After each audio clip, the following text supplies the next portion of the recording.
यह हरिताल का व्रत कथा शिव जी ने ही माँ पार्वती को सुनाई थी।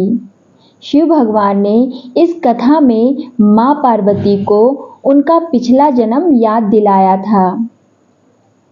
हे गौरा, पिछले जन्म में तुमने मुझे पाने के लिए बहुत छोटी उम्र में कठोर तप और घोर तपस्या की थी।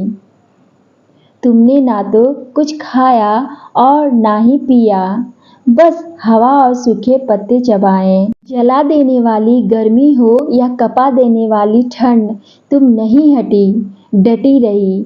बारिश में भी तुमने जल नहीं पिया। तुम्हें इस हालत में देखकर तुम्हारे पिता दुखी थे। उनको दुखी देखकर नारद मुनि आए और कहा कि मैं भगवान विष्णु के भेजने पर यहाँ आया हूँ। वह आपकी कन्या से विवाह करना चाहते हैं। इस बारे में मैं आपकी राय जानना चाहता हूँ। नारद जी की बात सुनकर आपके पिता बोले, अगर भगवान विष्णु यह चाहते हैं तो उन्हें कोई आपत्ति नहीं है, परंतु जब तुम्हें इस विवाह के बारे में पता चला तो तुम दुखी हो गई। तुम्हारी एक सहेली ने तुम्हारे दुख का कारण पूछा तो तुमने कहा कि मैंने सच्चे मन से भगवान शिव का वरण किया है, किंतु मेरे पिता ने मेरा विवाह विष्णु जी के साथ तय कर दिया है। मैं विचित्र धर्म संकट में हूँ। अब मेरे पास प्राण त्याग देने के अलावा कोई और उपाय नहीं बचा। तुम्हारी सखी बहुत ही समझदार थी। उसने कहा, प्राण छोड़ने का यह कारण ही क्या है? संकट के समय धैर्य से काम लेना चाहिए।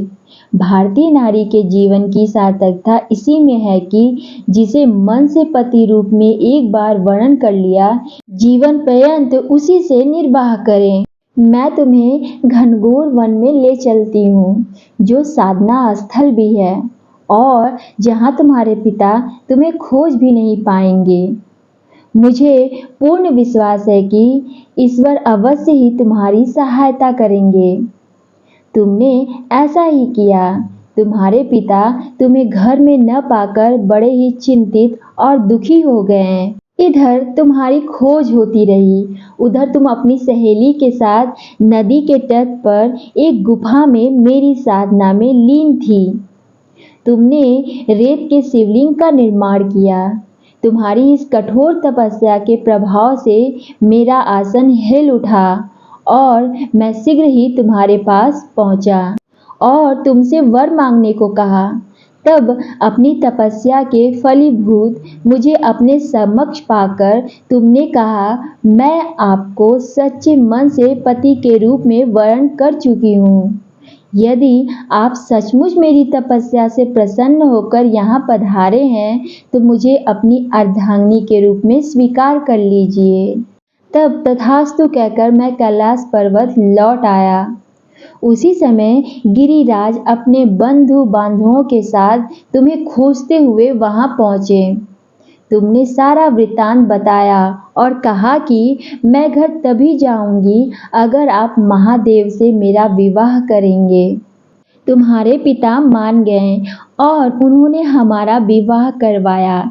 इस व्रत का महत्व यह है कि मैं इस व्रत को पूर्ण निष्ठा से करने वाले प्रत्येक स्त्री को मनवांछित फल देता हूँ।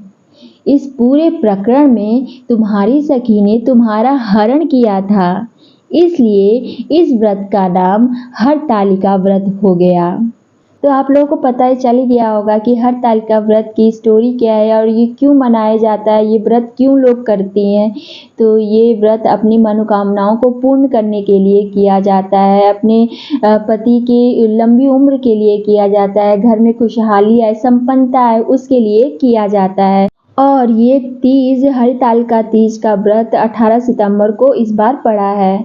तो आप सभी लोगों को एडवांस में happy Haritalika Teej. So friends, आप लोगों को ये स्टोरी अच्छी लगी तो प्लीज़ मेरे चैनल को सब्सक्राइब करिएगा, कमेंट करिएगा, शेयर करिएगा। सो मिलते हैं नेक्स्ट वीडियो में। हर हर महादेव।